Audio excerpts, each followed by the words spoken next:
আল্লাহ বলতেছেন, মা তোমাকে গর্ভধারণ করেছে অত্যন্ত কষ্টের সাথে, এরপরে তোমাকে ডেলিভারি করেছেন অত্যন্ত কষ্টের সাথে, তোমাকে ডেলিভারি করেছেন। গভীর রাত্রে মানুষ সব ঘুমায় যায়, গর্ভবতী মা ঘুমাতে পারে না, সন্তান পেটের ভিতরে, হাঁটু দিয়া গুতা মেরেছে, পা দিয়া লাথি মেরেছে। মা চরম শীতের রাত্রে, প্রচন্ড শীতের রাতে গায়ের লেপটা সরায় দিয়া মা একবার দাঁড়ায় আর একবার বসে, একবার দেওয়ালের সাথে হেলান দিয়া দাঁড়ায়, কষ্ট করে রাতটারে কাটায় দেয়। আবার সারাদিন সংসারের জন্য কাজ করেছেন, রান্না বান্না করেছেন মা, সকলকে খাওয়াইয়া মা শেষের দিকে খেতে গেছেন। যখন নিজে খেতে গেলেন, খাবারের ক্ষুধাত নিয়ে পেট ক্ষুধা নিয়ে খেতে বসেছেন, পেটের ভিতরে সন্তান লাথি মেরেছে, পেটের মধ্যে ঘুষা মেরেছে, হাঁটু দিয়া গুতা মেরেছে, ভরা পেটে, পেটের ভিতরে সন্তান গুতা মারলো হাঁটু দিয়া, মাথা দিয়া। মা ক্ষুধা রয়েছে, পেটে খেতে পারলেন না, বেদনা শুরু হয়েছে। খাবারের থালাটা ঠেলে দিয়ে মা দাঁড়ালেন, বসলেন, চোখের পানি ফেললেন। এভাবে করে মা একটা দুইটা দিন নয়, 10টি মাস পর্যন্ত সন্তানটাকে পেটের মধ্যে নিয়ে, একটা জীবিত মানুষ আর একটা জীবিত সন্তান পেটের মধ্যে নিয়ে নড়াচড়া করছেন, চলাফেরা করছেন। কিতাবের মধ্যে এসেছে, রাতের বেলায় মা যে ঘুমাতে পারেন না, সন্তানের নড়াচড়ার কারণে রাতভর ইবাদত করলে যত সওয়াব পাওয়া যেত, আল্লাহ ওই সওয়াব মায়ের আমলনামায় লিখে দেন। সন্তান পেটে থাকার কারণে খেতে পারে না, পেট ভরে ক্ষুধায় কষ্ট পায় মা, এই জন্যে 10 মাস ধরে রোজা রাখলে যে সওয়াব হতো, আল্লাহ রাব্বুল আলামিন মায়ের আমলনামায় রোজার সওয়াব লিখে দেন। 10 মাস পুরে গেল, সন্তান ডেলিভারির সময় চলে এলো। মায়ের মন বিমর্ষ, সন্তান ডেলিভারি হবে, না জানি মরে যায় নাকি, না জানি অপারেশন লাগে নাকি, কি অবস্থা হবে। মা খেতে পারে না, মুখটা শুকায়া যায়। ডেলিভারির সময় যখন আসে, মা বাবার কাছ থেকে বিদায় নিয়ে যায়, স্বামীকে একান্তে গোপনে ডেকে নিয়ে বলে, প্রাণের স্বামী, দীর্ঘদিন একসঙ্গে ঘর কন্যা করেছি, অপরাধ হয়ে যেতে পারে, আমারে মাফ করে দিও। আমার মনে হয় এবার আমি আর বাঁচবো না। সংসার থাকলো, চাবি থাকলো, সব বুঝে নাও, আমারে মাফ করে দিও। মা চলে গেল সতিকা গৃহে, ক্লিনিকে চলে গেল, অপারেশন থিয়েটারে চলে গেল, অথবা ডেলিভারির জায়গায় চলে গেল। ডেলিভারি পেইন শুরু হয়ে গেল, বেদনা শুরু হয়ে গেল। এক একটা বেদনা যেন মায়ের এক একটা মৃত্যু যন্ত্রণা শুরু হয়ে যায়। এমন যন্ত্রণা, প্রসব বেদনা দুনিয়ার ভুক্তভোগী মা ছাড়া আর কেউ জানে না। এই চরম বেদনার ভেতর দিয়ে, চরম কষ্টের ভিতরে মা যখন একটা বাচ্চা প্রসব করলো, জিহাদের ময়দানের মতো মা রক্তাক্ত হয়ে গেলেন, সন্তান দুনিয়ায় এলো। মা তখন অস্থির থাকেন। এত বড় বিরাট কষ্টের ভিতরে আল্লাহ রাব্বুল আলামিন বলেন, সন্তান যখন ডেলিভারি হয়ে গেল, মায়ের মনের ভিতরে আমি তখন এই ফিলিংস, এই টেন্ডেন্সি জাগ্রত করে দিই, দেখ কি হয়েছে। মা তখন দেখতে চায় কি হয়েছে। মায়ের সামনে যখন এত কষ্টের, হৃদয় রিংড়ানো, কলিজার 32টি নাড়ি ছেঁড়া যন্ত্রণার সন্তান যখন মায়ের চোখের সামনে আসে, আল্লাহ পাক বলেন, মা যখন তার ছেলের মুখের দিকে তাকায়, মেয়ের মুখের দিকে তাকায়, আল্লাহ বলেন 10 মাসের পেটে ধরা কষ্ট আর ডেলিভারির সব কষ্ট মায়ের মন থেকে মুছে ফেলে দেই। আল্লাহ রাব্বুল আলামিন বলেন, খবরদার দুনিয়ার মানুষ, এমন মায়ের সাথে নাফরমানি করবি না, এ মায়ের সাথে নাফরমানি করবি না, মাকে সম্মান করবি, মার কাছে দোয়া চাবি। দুনিয়ায় যদি সম্মান চাও, রিজেক্ট চাও, মায়ের পায়ে ধরে কাঁদো। মায়ের জাতি অনেক সম্মান তার। রাসূল করিম সাল্লাল্লাহু আলাইহি সাল্লামকে প্রশ্ন করা হয়েছে, হুজুর খেদমত করব কার? হুজুর কয় মায়ের। তারপরে কার? হুজুর কয় মায়ের। তারপরে কার? হুজুর বলেন মায়ের। তারপরে কার? তোমার পিতার। 3 গুণ। তোর মায়ের মর্যাদা 3 গুণ বেশি, তোর বাপের চাইতে মর্যাদা বেশি। সুবহানাল্লাহ পড়েন। আর আজকে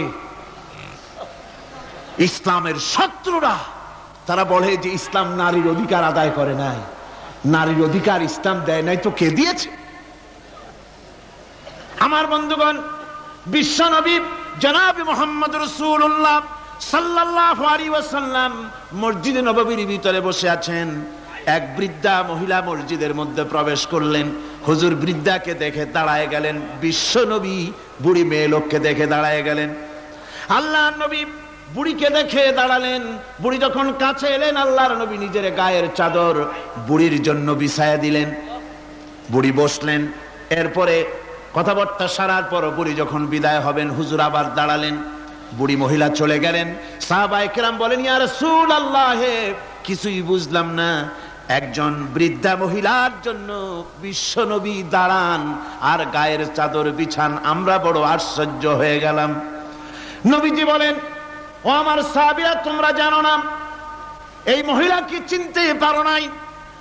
আমি আমার মায়ের দুধ আমার জীবনে কিসমতে তেমন হয় নাই। আমি আমার মায়ের দুধ তেমন কিসমতে পাই নাই। যার বুকে দুধ খেয়ে, যার কোলে কাখে চড়ে আমি বড় হয়েছি, আমার সেই দুধ মা, ইনি হযরতে হালিমাতুস সাদিয়া,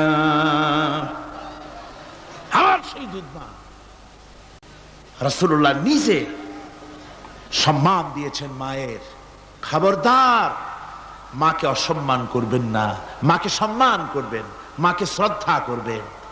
আমার বন্ধুগণ, আলেম ওলামা পীর বুজুর্গদের জন্য হাদিয়া তো দেন, আপনারা কোনো নিষেধ নাই, দেন। হাদিয়া দেওয়াও সুন্নত, নেওয়াও সুন্নত, দিবেন, আমি কোনো নিষেধ করি না।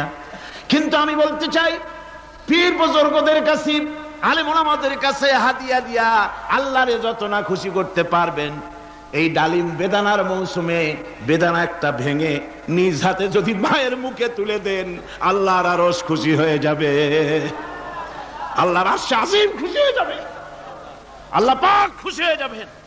মায়ের খাওয়াও, বাপকে খাওয়াও, তোমার সবচেয়ে বড় পীর তিনি। সুবহানাল্লাহ পড়ে, সুবহানাল্লাহ। মা বাপ যদি একটু দোয়া করে দেয়, তোমার জিন্দেগির কাম শেষ।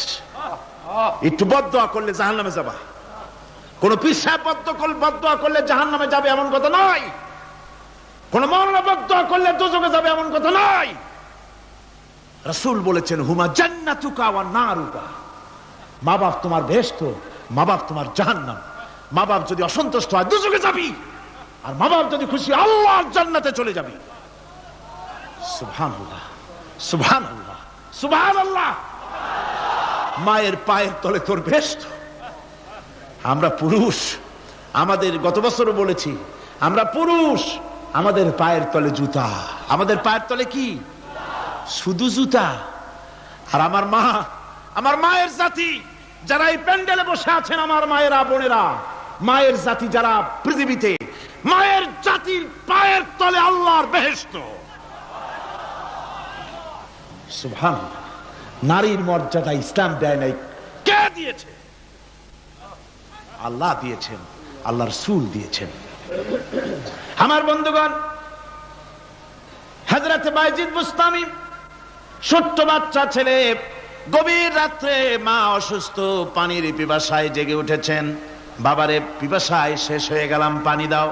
ছেলে ঘরের ভিতরে পানি না পেয়ে বাইরে দৌড়াদৌড়ি করলেন। অনেক দূর থেকে পানি নিয়ে এসে দেখেন মা ঘুমায় গেছেন।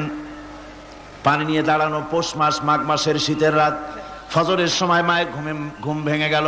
তাকিয়ে দেখেন বাইজিদ দাঁড়ানো, হাতে পানি থরথর করে কাঁপছে। জিজ্ঞাসা করে, বাইজিদ তুমি দাঁড়ানো কেন? ছোট্ট বাচ্চা বলে, মা পানি চেয়েছিলে তুমি গভীর রাত্রে, পানি ঘরে ছিল না, অনেক দূর থেকে আনতে হয়েছে। মা বলছে, ঘুমাও নাই কেন গ্লাস থুইয়া? বাচ্চা বলে, ঘুমাই নাই, তুমি যদি আবার পানি চাও, সময় মতো যদি দিতে না পারি, মা তোমার কষ্ট হবে, এই জন্য ফজর পর্যন্ত আমি দাঁড়ায় আছি, কখন তুমি পানি চাও। মা হাতের থেকে পানি নিয়ে পান করলেন। বাইজিদকে বিছানার উপরে আরাম করে কম্বল দিয়ে ঘুম পড়াইয়া দিলেন। হযরতে বাইজিদের মা উযু করে ফজরের নামাজ পড়ে সিজদায় চলে গেলেন। চিৎকার মেরে কেঁদে বলেন, আমার রব, আমার আল্লাহ, আমি আমার বাইজিদের মা, আমি মা হয়ে বাইজিদের জন্য দোয়া করি। বাইজিদ আমার জন্য আজকে যা করেছে, আমি মা, আমার কলিজা ঠান্ডা হয়ে গেছে। আয় আল্লাহ, আমি বাইজিদের জন্য দোয়া করি, তুমি তাকে সুলতানুল আরিফিন বানাইয়া দিও। মঞ্জুর হয়ে গেল আল্লাহ পাকের কাছে দোয়া। আমার ভাইরা, আল্লাহ পাক বলছেন খবরদার, আমার ইবাদতের পরে মা বাপ, আল্লাহর ইবাদতের পরে কারা? মা বাপ। মা বাপকে সম্মান করো, শ্রদ্ধা করো, মোহাব্বত করো, কিসমত খুলে যাবে, কিসমত খুলে যাবে। মা বাপকে সম্মান করো। হযরত আবু হুরায়রা রাদিয়াল্লাহু তাআলা আনহু রাসূলের সামনে এসে কাঁদতেছেন। হুজুর বলছেন, আবু হুরায়রা কাঁদো কেন? কাঁদো কেন? রাতের বেলা কাঁদো কেন? হযরত আবু হুরায়রা বলছেন, হুজুর আমাকে মা মেরেছেন। হুজুর বলছেন, মা মারলো কেন? কোন অপরাধ করেছো? কোন গোস্তাখি করেছো? আবু হুরায়রা বলছেন, না হুজুর, কোন গোস্তাখি করি নাই, তবে মারলো কেন? হযরত আবু হুরায়রা বলছেন, হুজুর আমি আপনার দরবার থেকে ফিরতে রাত হয়ে গিয়েছিল। মা জিজ্ঞেস করলেন, আবু হুরায়রা এত রাত্রে কোথায় ছিলি? বললাম, আমি ছিলাম যে কদম চুমতে পারলে দুনিয়া ধন্য হয়, সেই দরবারে নববীর কদম মোবারক থেকে আসতে আমার দেরি হয়েছে। আমার মা মুশরিকা, আপনার নাম শুনে তার গায়ে আগুন জ্বলে উঠলো, আমাকে ধরে মারা আরম্ভ করলো। বলল, হয় আমার বাড়ি ছাড়বি, আর না হয় মুহাম্মদ সাল্লাল্লাহু আলাইহি ওয়াসাল্লামের দরবার ছাড়বি। আমি বললাম, আমার মা, তুমি বুড়ি মানুষ, তোমার গায়ে যত শক্তি আছে সমস্ত শক্তি দিয়ে আমারে পিটাও, আমারে মারো। মারতে মারতে আমাকে বাড়ি থেকে তুমি বের করে দাও। তোমার বাড়ি শুদ্ধ, তাম দুনিয়া ছেড়ে দিতে পারি, আল্লাহর নবীর কদম মোবারক ছেড়ে দিতে পারি না। হুজুর, আমার মা আমাকে গলা ধাক্কা দিয়ে বের করে দিয়েছেন। হুজুর বলছেন, আবু হুরায়রা, তোমার মা তোমাকে মেরেছে, তুমি আমার কাছে নালিশ করছো? আমার তো এখানে ইন্টারফেয়ার করার কিছুই নেই। সুবহানাল্লাহ, সুবহানাল্লাহ। মা তোমাকে মেরেছে, এখানে আমার করার কিচ্ছু নাই। বিশ্ব নবী বলছেন, এত বড় পাওয়ারফুল নবী, লেজিসলেটিভ পাওয়ার, সারে আল্লাহ তাকে বানিয়েছেন শরীয়ত প্রণেতা। কোরআন শরীফ, কোরআন শরীফে শুধু হালাল ও হারামের, হালাল এবং হারামের, বৈধ এবং অবৈধের সীমারেখা শুধু কোরআনই ঠিক করেনি, রাসূলের জন্য আল্লাহ ছেড়ে দিয়েছেন। আল্লাহ রাসূলও হারাম, হালাল এবং হারামের বৈধতা অবৈধতার সীমারেখা নির্ধারণ করেছেন। এত বড় ক্ষমতা তার, এত বড় পাওয়ারফুল বিশ্ব নবী, তিনি বলছেন, মা মেরেছে, আমার করার কিছু নাই। চিন্তা করেন কত বড় কথা, এ কথার লোড কত। হযরত আবু হুরায়রা বলেন, ইয়া রাসূলুল্লাহ, মা আমাকে মেরেছেন, আমি আল্লাহর নবীর কাছে মায়ের বিরুদ্ধে নালিশ করতে আসি নাই। বললেন, কেন এসেছো? হযরত আবু হুরায়রা বলেন, হুজুর এসেছি একটা কারণে, আমি জানি আল্লাহ নবী যদি আল্লাহর দরবারে হাত উঠায়া কোনো জিনিস বলে, আল্লাহ রাব্বুল আলামিন সঙ্গে সঙ্গে মঞ্জুর করে নেন। হুজুর আমি এসেছি, মেহেরবানি করে দোয়া করুন আমার মাকে যেন আল্লাহ হেদায়েত নসিব করে দেন। আল্লাহ নবী হাত উঁচু করে বললেন, আল্লাহুম্মা হিদি উম্মা আবি হুরায়রা, আয় আল্লাহ আমি দোয়া করি আবু হুরায়রার মাকে তুমি হেদায়েত নসিব করে দাও। রাসূলুল্লাহ দোয়া করছেন আর আবু হুরায়রা সমানে দৌড়াচ্ছেন। তিনি দৌড়াচ্ছেন, পেছন থেকে কয়েকজনে আবু হুরায়রার জামা টেনে ধরেছে, দৌড়ক। তাদের জানা আবু হুরায়রা খুব ভদ্রলোক মানুষ, কোন ঝড় ঝামেলার মধ্যে থাকে না, রাগ সাগ করে না, চিৎকার মারে না, দৌড় মারে না, এত ভদ্র শরীর, দৌড়ায় কেন? না জানি কোন বিপদ বুঝি ঘটে গেছে। পিছন থেকে জামা টেনে ধরে বলে, দৌড়াও কেন? হযরত আবু হুরায়রা জামা সাহাবীর হাত থেকে ছিনায় নিয়ে বলেন, জামা ছেড়ে দাও, আমাকে দৌড়াতে দাও। আমি দৌড়াইয়া বাড়ি যে দেখতে চাই, আমি দৌড়াইয়া আগে আমার বাড়ি পৌঁছতে পারলাম না, আমি যাওয়ার আগে আমার আল্লাহর নবীর দোয়া আমার বাড়ি পৌঁছে গেছে, আমি এইটা দেখতে চাই। হযরত আবু হুরায়রা বাড়িতে গিয়ে দরজা নক করলেন, ভেতর থেকে আওয়াজ এলো, কে? হযরত আবু হুরায়রা বলেন, মা আমি তোমার আবু হুরায়রা ফিরে এসেছি। মা বলছেন, বাবা অপেক্ষা করো, দরজা খুলতেছি।